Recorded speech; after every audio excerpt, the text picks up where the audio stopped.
Carlos Pérez, de LT39, quien me venía contando en estos días, cuando nos comunicábamos, acerca de los procedimientos por narcomenudeos que hay en Victoria. Nosotros venimos hablando constantemente de esta ciudad cercana a Paraná y a Rosario, una ciudad que tiene una dinámica distinta, que ha cambiado desde el 2013 en adelante con la inauguración del puente, ha tomado otra fisonomía, otra idiosincrasia, y uno cada vez que va a Victoria la ve obviamente como una ciudad que crece.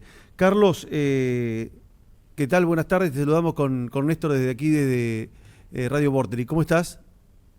Buenas tardes, Marcelo, para vos, para Néstor y para todos los televidentes, para todos los oyentes. Bueno, Carlos, ¿hubo procedimientos por narcomenudeo? ¿La policía estuvo secuestrando estupefacientes? Así es.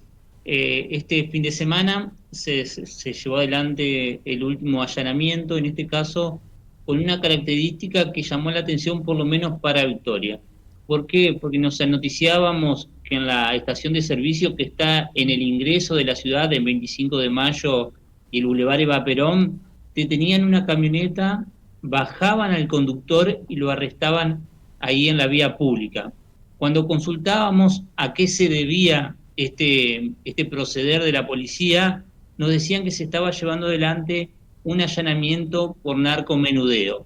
Y esta persona a la cual detuvieron en la vía pública era la persona que estaba siendo investigada por este delito. Pero además se estuvo allanando la casa de esta persona, o donde vivía en realidad esta persona, se estuvo allanando la casa, donde se encontró 10 envoltorios de cocaína, más de 230.000 pesos en efectivos y distintos elementos de interés para la causa. Esta persona quedó alojada en jefatura departamental a disposición de la justicia y sin poder comunicarse. ¿Se han venido realizando varios allanamientos por narcomenudeo en Victoria? ¿Ha crecido o se mantiene como con niveles de años anteriores? Los operativos se realizan bastante seguido. En este año tenemos 3 meses y ya se van llevando adelante 3 allanamientos, 3 procedimientos por narcomenudeo, con algunas características que van teniendo estos procedimientos. Por ejemplo, el 25 de enero se llevó adelante un allanamiento en calle, para que la gente por ahí que viene a Victoria, yo le doy la dirección, en Yapeyú, entre Irigoyen y Sola. Esto es en el primer cuartel de la ciudad de Victoria. Después, el 2 de febrero, se llevó un allanamiento, se llevó adelante un operativo que tuvo 3 allanamientos. Pero escuchan las características que les voy a contar. A ver, Carlos. Uno, en Paraje Los Cerros, en la ruta provincial número 11, en el kilómetro 152. Para que la gente se ubique por la zona de las Acuarelas, viste que todos conocemos esa zona por la zona de las Acuarelas, por más que no tenga nada que ver con este allanamiento, bueno, por esa zona. Después el otro, en la unidad penal número 5. Un detenido, quien era, en principio, quien manejaba todos los hilos de esta organización. Y el otro domicilio, en calle Dorrego al 736. Y en este domicilio, el allanamiento que se produjo, vivía o vive o estaba viviendo en ese momento una de las personas que fue acusada de tener que ver con el caso de Berenice, pero que finalmente era el mismo apellido que la persona que había estado con Berenice, pero que en ese momento, en esa noche, no había estado con Berenice. ¿Y cuál fue el hallazgo que se encontró que llamó mucho la atención? El documento de Berenice en esa casa. Después se investigó que bueno, Berenice habría tenido alguna relación con este sujeto, con esta persona, por eso su DNI estaba en esa propiedad. ¿Por eso las sospechas del abogado de la amiga de Berenice hacia esa persona o no?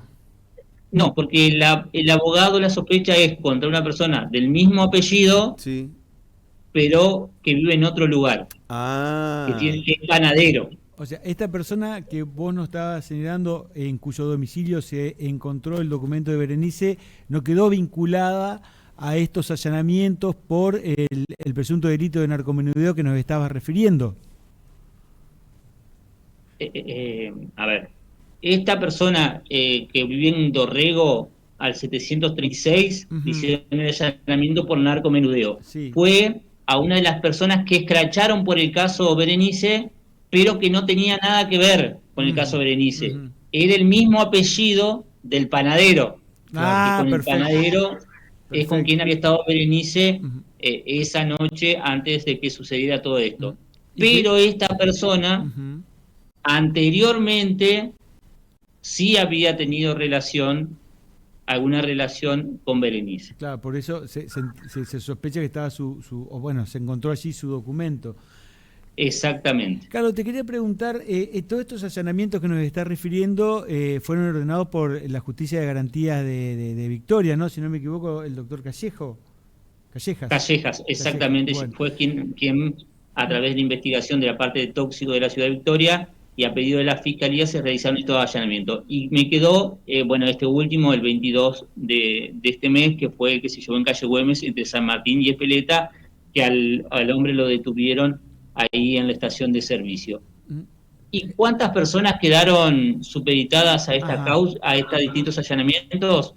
4 masculinos, pero escuchen las edades: 34 años, 36, 37 y 46 años, y una femenina de 33 años de edad. Todos, por lo menos todos los que fueron atrapados en este principio de año, están en los 30 años.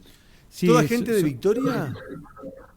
Toda gente de Victoria, sí. ¿Y hay alguna, o hubo en este último tiempo, algo que dé indicio de dónde se abastecen? Si de Paraná, Nogoyá, Rosario. Digo Nogoyá porque en Nogoyá han encontrado que traen cargas de otros lados. Sí, tal cual.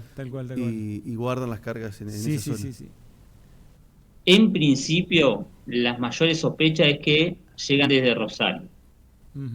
Pero recordemos que la policía, en principio, la policía de Entre Ríos con la justicia ordinaria investigan lo que es narcomenudeo. Claro, eso la pregunta que te quería hacer y que me quedó pendiente tenía que ver con que, bueno, en Victoria comenzó a funcionar no hace mucho un anhelado juzgado federal, donde está al frente el doctor Federico Martín.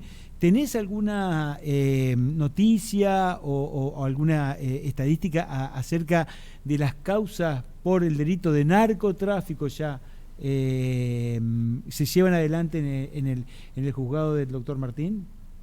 Acá en la ciudad de Victoria, todavía por narcotráfico no se ha llevado ningún allanamiento. Sí, el juzgado federal de Victoria ha estado trabajando en algunas causas por narcotráfico. En algunas, por lo que yo he podido averiguar, se hizo un seguimiento de una carga, un seguimiento controlado de una carga que terminó desbaratándose en la ciudad, en la provincia de Buenos Aires. También el juez Martín fue quien actuó en la causa, no sé si recordarán ustedes, de lo que se allanó la policía ahí en la zona de Isla de Yilicuy. Sí, exactamente. Sí. Bueno, estuvo a cargo el doctor Federico Martín también de esa causa, que estuvo trabajando, y de esos allanamientos que se llevaron en distintas ciudades de Entre Ríos y también de la provincia de Buenos Aires. Me dicen que se está trabajando, yo he consultado acerca de esto, de si iba a haber o no allanamientos por narcotráfico, más que nada por parte de la Justicia Federal. Me dice que se está trabajando fuertemente en esto, pero que lleva su tiempo poder realizar las investigaciones, y también están trabajando con esta idea de no solo agarrar cargamentos en la ruta, sino también poder dar hacia dónde va la droga, poder encontrar, ¿no es cierto?, a los otros eslabones de la cadena, y en algún momento tratar de llegar a los peces más gordos, que son los que siempre, ¿no es cierto?, terminan zafando. Claro, porque ese es uno de los señalamientos que se le hace a la ley de narcomenudeo, ¿no? Que si bien se desbaratan búnkers o kioscos donde se vende droga fraccionada directamente al consumidor, y es importante y es una tarea imprescindible, porque también de algún modo disminuye los niveles de violencia que se instalan en los barrios cuando un negocio de esa característica se adueña de la zona. El verdadero impacto y el verdadero golpe está cuando se desbaratan organizaciones que se dedican al comercio de esta sustancia a grandes escalas. Así es, y el ministro lo decía cuando estuvo en la ciudad de Victoria.